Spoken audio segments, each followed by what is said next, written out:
Christianity is not a Western religion. It is just Christianity. It started by Christ, Jesus Christ, in Israel. And so it is not a white man's religion, as they call it. Other than the accident I had, I am very healthy, I must say. Yeah. Yeah, we love them too because they are very well behaved, very well brought up. Yeah. You know, when you are with a child who is well brought up, you enjoy him too. Yes. Yes. Welcome, viewers. This is your host, Joyce Gikunju, inspirational speaker, published author, and podcast show host. And this is the Bounce Back Podcast, your self-help business show for the entrepreneur in you.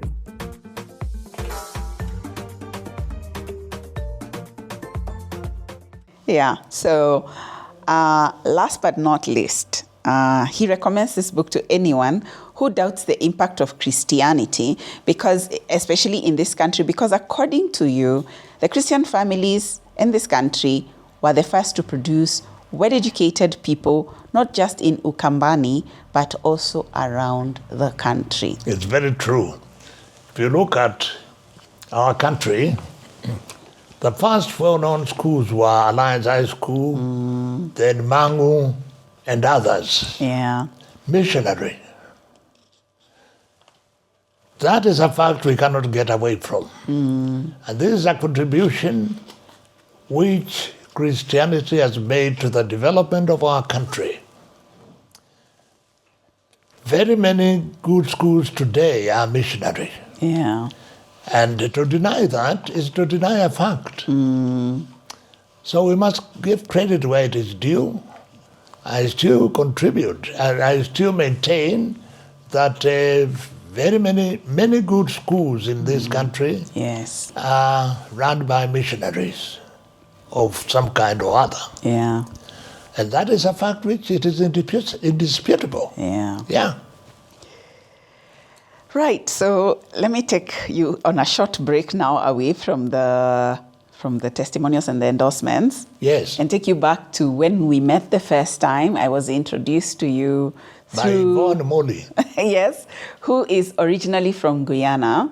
Yes. And Guyana is all the way in South America. Yes. And, you know, it's interesting how when you meet her, she doesn't look like she's a foreigner. Yes. And yet, when I was doing my research on social media, there's a clip I saw about the Akamba of Guyana and Paraguay.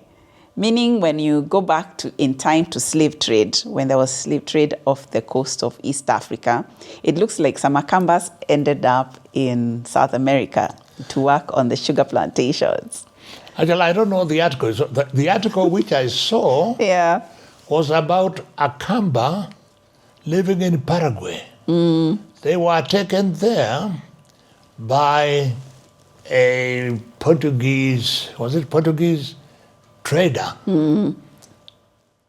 who took slaves from from Africa anyway, some Yes. part of Africa or other, Yes. and took them to Paraguay. They were given a piece of land. Did you read that article? Yes, I did. And they still use the Kamba drums. They still have a lot of the culture Yes. of the Akamba. Yes, that is true. Yeah. Yeah, I read the article as well. So it is likely that Mrs. Muli is actually Kamba, but met her husband. They would have known. No. They are not. No, because Yeah. if they were, they would Yeah. have known. Yes. Oh, yes. Yeah. So would I have known. just thought to mention that because it's interesting how there are Akambas living outside of this country and their culture. They have carried their culture with them. Yes, they Yeah. were actually given a piece of land, according to that article which you and I read. Yes. I'm sure it was the same article. Yes, they were given land in the capital. Yes, Yeah. yeah. And they still, beat their drums and still do their dance. Yes, Yeah. yes. I think we should carry our culture with us wherever we go. Of course we should. Yeah. Of course we should. Right. Speaking of culture, your book was forwarded by one architect, David Mutiso of Mutiso Menezes. And I want to imagine that Menezes is also a South American Yes. who he partnered with to start an architectural law firm in the 60s. So this is what architect Motiso says about you. He says that you first met in 1961. I don't know if you remember. And he remembers you as a tall, well-dressed gentleman with an American accent. Had you just come from the States? Yeah, I had just come again at that time. Yeah. I had just come back from the States. That is true. Okay. That is true. Yeah, so he calls you Tito. He says that you're called Tito within your inner circles. Yes. I want to take you to South Africa because South Africa was still in the apartheid era. And that is when you were working as the chairman of the Federation of Kenya Employers. Yes. So ESO was under FKE. One of the members. One of the members. Was one of the members. Yeah. So during the apartheid era, South Africa denied Africans from independent states from visiting their country. But when you were the chairman of the Federation of Kenya Employers, of which ESO Oil was a member, you met the head of the South African Foundation who extended an invitation for you to visit South Africa. And when you were there is when you persuaded the foundation to invite more people. So you ended up returning and going with Chale Mwendwa, Paul Mwite, John Murenga, Albert Ekirapa, and their spouses to visit. So you flew to Joburg and then you were taken on a tour to the capital, Pretoria. Do you remember this? No, that's not what happened. I was correcting a little. What happened was that I was invited first. Yes. On my own. I went to South Africa, and while there, I met the chairman of the foundation. Then I persuaded him to invite other people, and they invited, I think there are 6 or something. Yes. Yeah. That's what happened. We did not go back together. Okay. No. They went on their own. Oh, they went on their own. Yes, I arranged for them to go. Ah. All of them. So this is what happened when they were there. Yes. He says, we were shown executive housing, which we really admired. And Mutiso says, I remember talking to one of the white South Africans who was giving us a tour, and I asked if I could buy a house there. And he said, how? And he said, why not? I've got the money. And then, unfortunately, because of, the mindset, he says that the person, the white South African who was taking him around on a tour, did not take notice of him. Well, you see, South Africa was a country with apartheid, which means discrimination. Yeah. And the Africans, as you know, were treated worse than we were being treated here in Kenya. You see? So it's not a country where you could buy a house, of course not. Yeah. Because that would not have been allowed. Yes. Until much later. Yeah. After the days of Mandela. Yes. And yet money does not announce its color. No. Yeah. No. But you have to know that South Africans were South Africans, full stop. Yeah. Apartheid allowed for no mixture at all. Yeah. And yet we have people today like Trevor Noah, who is half, he calls himself Chocolate Man. He's obviously a mix of a white and an African lady. Yes. Yes. Yes. There are. How did that happen? Well, you see, love knows no limits. And even the whitest of whites in the Rift Valley did marry or have children with Africans. Many married, many did not marry, but they had children with Africans. Yes. Did you know Martin, who was a DC here in Nairobi? Another name? Martin, he was one of the mixtures. You didn't know him, he was the DC here in Nairobi. Anyway, he was one of them. Then there was Dr. Nesbitt, did you know him? Nesbitt, yes. Then others. others. Yeah. Very few were married. Many had children with Africans Yeah. without marriage. Yeah. Yeah. Must have been a difficult time for them. Well, yes. Some did not want to be known that they were married to Africans, during the days of colonialism. Yeah. But there are some who married Africans openly. Yeah. Yeah. Okay. So that was architect David Mutiso, who was the first African architect in Kenya, known for designing Nairobi's iconic landmark, which was the tallest building in Kenya for many years. No, he was KICC. right. He was the only African there. Yeah. There were architects from Scandinavia, from UK, etc. Yes. And he was then the chief engineer, Yeah. or rather chief architect in government, so he joined them. Yes. Yeah. Into a consortium. So it was Yes. the consortium that built KICC. Correct. Very well designed. Correct. Very Correct. beautiful building. Correct. Yeah. And still stands tall in Nairobi. Well, we call it iconic. It is iconic, really. Yeah. The way it is shaped, it is iconic. It's beautiful. Yeah. And I think what we can say about Kenya's first president is that he had long-term thinking. It was a conference center. Yes. He could see how he could attract people to come to the country and have conference space. Yes. Kenyatta was unusual in many ways, Because he was well-traveled. Oh, yes. Well-traveled, Yeah. broad-minded. Yeah. And he couldn't have been a better first president. Could that be the reason why people chose him to be the president? Because his travels and also the fact that he had lived abroad means that he came with a broad mindset. Oh, yes. And even allowed people who are from Europe to continue living here. Absolutely. Because he could see the value Yes. that they were going to bring to the country. Absolutely. And see how balanced we are as a regional center of excellence. Yes. Could that be what he had seen as foresight? Yes. Yeah.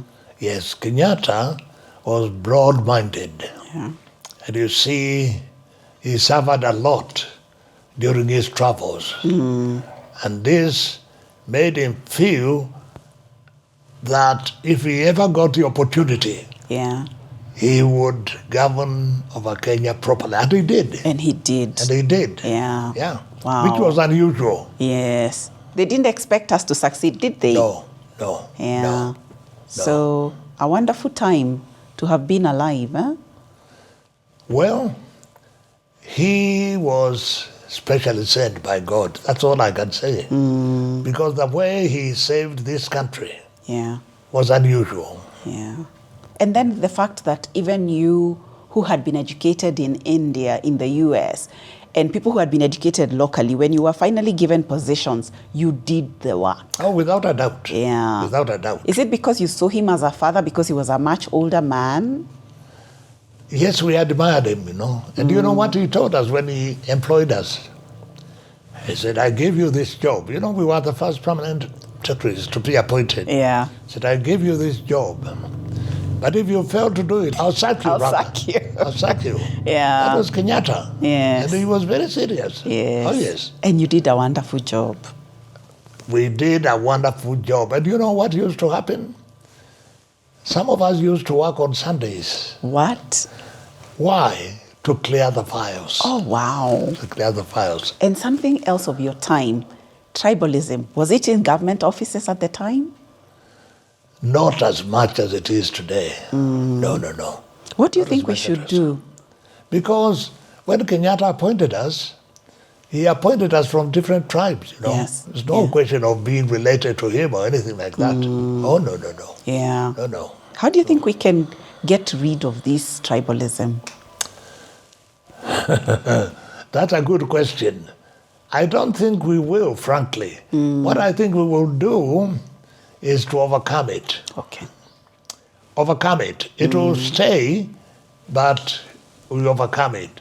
For example, if out of 10 people, there is only one who is employing his own people, it is going to decrease and eventually end, I hope.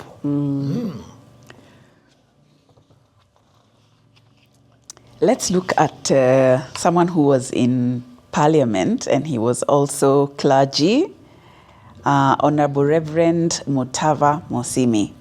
Yes. Who even has been awarded a state award, CBS. This is what Mutava says, because he's read your book, and this is the review of the autobiography by Honorable Titus Mbathi. The very fact that the author's birth was recorded by his father in the family register 96 years ago speaks volumes. Raised in Ukambani royalty, Titus's life was defined by Christianity and education, the two pillars of social privilege. A light fired by relentless curiosity, fierce self-determination, he scaled the heights, always grounded in the service of family, community, and country. So as a Kenyan, he has two takeaways, and he wants to give advice to the young. First, let me take you to an advice you were given by Paul Kelly, Colonial Kitui District Commissioner, 1950. Yes. And I think it's relevant till today. 1950. Yeah. That education without character is useless. It's useless. Still valid today. And you know why he did that? Because people who had been appointed not as district officers, they used to be known as AAO, African Assistant something officer. Yeah. Those behaved badly. I knew several, and they behaved badly, mainly drinking. Over drinking. Yes. So Kelly came to the conclusion from his own observation that education without character is useless. Yes. Again, self-awareness. It was from his experience of officers who had been employed. Yes. Not as district officers, but as I told you, they used to be known as AAO, African Assistant something. It was assistant, not DO. Yes. Yeah. And they behaved very badly. Imagine. Drinking and women. But I thought there was women. Where were these women? I thought women were in the village. No. They were looking for sophisticated women in the town. Yeah. Okay. Women working in offices, yeah? Ah. Sophisticated, not just women like that. Okay. Sophisticated women. But you see, if someone is married and he runs about with other women, he will be called careless, obviously. Yeah. Yeah. So that was Kelly's experience, That is why he made that statement. Yeah. Education without character is useless. Yeah, so here's his second takeaway. He says that insight, that the mighty Roman Empire collapsed because of the moral decadence of their leaders. Yes. Yeah. Yeah. And that is true. The fish rots from their head. The Roman Empire was very powerful. But they became really decadent. Yeah. They did all kinds of things, Yeah. And just like that, the empire collapsed. Oh, yes, it did. It did. When you look at the other empire that is existing today. Yes. You're asking me what I think about them. What do you think about the other empire that looks like it's also collapsing under the weight of immorality? Which one is that? I didn't want to be the one to mention it, but it's a principle that moral decadence can collapse anything, no matter how mighty. Yes. Yeah. Yes. Yeah. I'm waiting to see how far the Russian Empire will go. Yeah. Right. Let us go to the next review. This is your friend, someone who ended up becoming your friend, but you actually met at work. And this is the former managing director of Kengen. Oh, Eddie Njoroge. Yes. And he was the former managing director and chief executive Kengen from 2003 to 2013, and the former president of the International Organization for Standardization up to 2021, ISO president, Eddie Njoroge. Yes. You remember your experiences with him at Kengen? Of course. Yeah. Eddie is still a friend of mine. We had a wonderful time together. We were appointed at the same time Yes. to Kenyan, I as chairman, Yes. Eddie as managing director. Yes. And we agreed on one principle. Yeah. We said, let us not engage in corruption. That was agreed by us, chairman Yes. and MD. Yes. And you know, that is what Kenya remained. It remained like that until we left. And even today, it is famous for that. Yes. Yeah. So that means that when you set the tone at the top, it can cascade down to the bottom. That is what happens. Yeah. That is what happens. And it is also true that the fish rots from the head. Yes. Yeah. Absolutely. So you set the tone, and this is what he says about your book. Absolutely. This book is an honest, modest, and often moving reflection of a man whose personal and professional life spanned government, academia, diplomacy, corporate leadership, and public service. That's what he remembers. Yes. And he says, but someone who has interacted with Titus in a corporate setting, I couldn't help but feel that the book moves too lightly on the scale and depth of his contributions, particularly in the corporate world where his leadership left an indelible mark. But he says that that is also your personality. So your career touched nearly every significant sector in Kenya's development.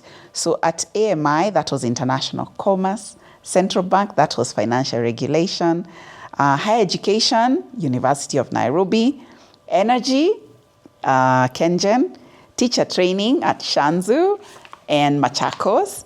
And, oh, yes, you mean, yes, of course. Yes, I was chairman of those. Yes, and also Platinum Credit, which is financial services. Yes.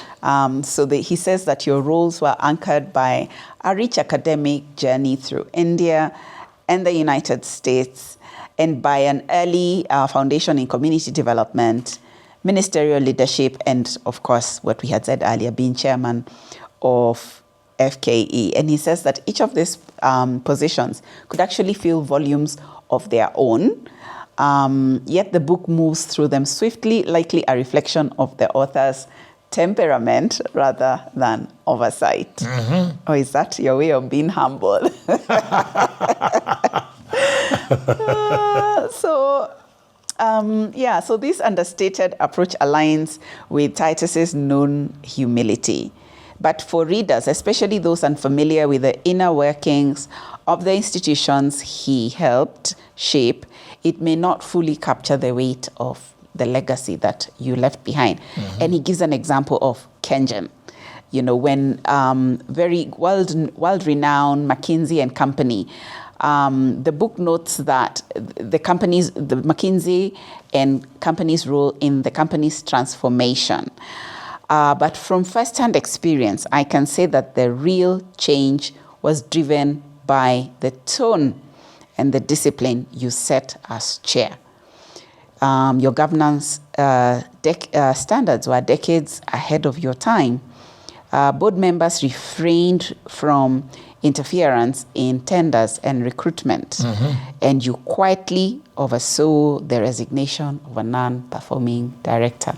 Do you remember your time at Kengen? Yes, absolutely.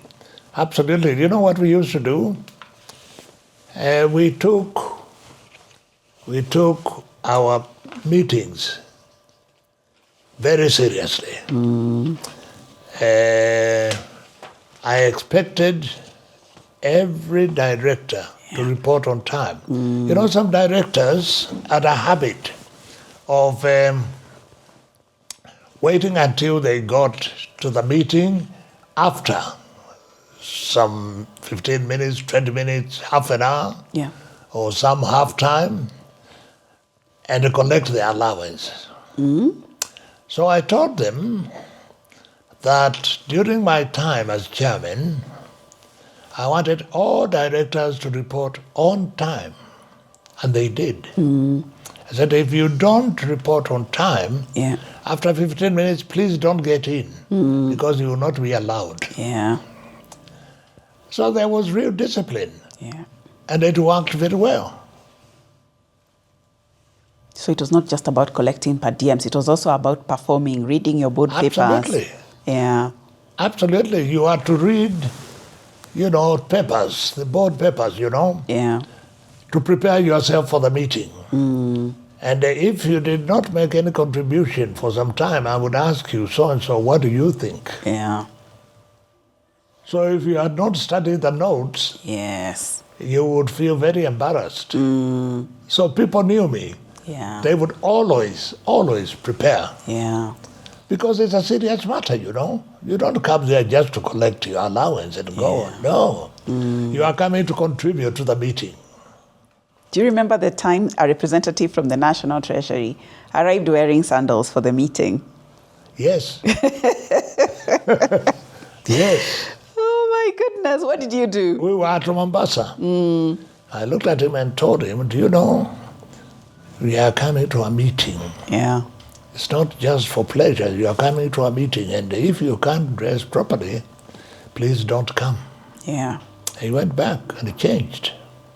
Maybe this is where you should talk about how professionalism begins from the time you leave your house and how you show up. Absolutely. And how that, Yes. reflects on you and your output. But for some reason or other, I've always liked punctuality.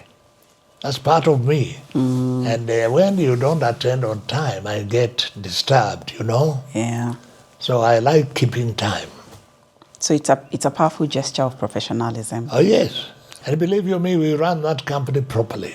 Yeah. So he says that, that is symbolic of, it's a powerful gesture of professionalism and also institutional respect. Yes. Do you remember the time when you invited, when you had a meeting at the National Stadium and over 16,000 people, part of the 275,000 shareholders on Kenjan's register showed up for the meeting? Yes. That he says no other chairman of a listed company in Kenya has ever done that, either before or after, They like to, I used to make them laugh, Yeah, but you were also serious at your work. Oh, very serious. Yeah. Very serious. We laugh, but we are very serious. Oh, yeah, we did a job of work.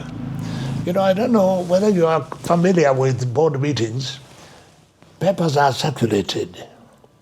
And if you don't prepare, you'll be very embarrassed, really, because if you have a good chairman like me, sorry to say that, but I'll ask you to answer. Yeah. Have you been to another meeting where that is done? I ask you to answer because I see that you are just listening. Yeah. And you are not contributing. Whereas you are supposed to contribute. Otherwise, what do you come there for? Yeah. I knew some were coming for allowances, and that's what I didn't allow.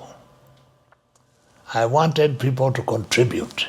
And at the end of the year, were you seeing the results? Was the balance sheet and was it all reflecting at the end of the day? Oh, yes. Yeah. Oh, yes. You could see that the discussion on this, the decisions which were taken were very sound. Yeah. And you don't get such sound decisions if people don't read their papers. Yeah. How can you know? Wow. So what we are saying is that it's a culture. Oh, yes. It's a culture, actually. Yeah. Yeah. So these are not minor details. They are telling examples of what principled leadership looks like, says Edin Joroge. And while they may appear only as passing references in the book, they define the caliber of your contribution to corporate Kenya. He is right. And he says that in just 234 pages, by the way, the book is available both as a paperback and a hardback. In just 234 pages, it is impossible to do justice to every milestone, every policy shaped, or every quiet reform championed. My life's journey remains a dignified, thoughtful memoir that offers a rare window into the making of one of Kenya's most accomplished public figures. Oh, how nice of him. How nice of Eddie. But it does say, like what Madam Chancellor said earlier, it whets the appetite for more. Yes. And it paves way for future works that will build on it with expanded detail and in external perspectives. In finishing, if anything, the book reflects, invites us to reflect not only on living your life with principle and purpose, but on the many untold stories of institution builders like you, whose legacies often shine the brightest in the results they leave behind, not just in the accolades that were awarded. And this is where I say that you also have a state award here, EGH. Yes, you don't know that. Elder of the Golden Heart. Heart of Kenya. Yes. Kenya decorations, the first one is CGH, Chief of the Golden Heart of Kenya. Yeah. As for president and so on. Yes. And for ministers, EGH. Wow. Elder of the Golden Heart of Kenya. Yeah. Yeah. Wow. How does that feel? Wonderful. Yeah. Wonderful. What would you advise your grandchildren to do to stay in your To emulate me. Yes, that. Emulate my example. Yes. Emulate my example. Your son has. Your son is the chairman of a bank. Yes, of course he is. Oh yes, he Yeah. is. He's got his own decorations. Yeah. Yeah.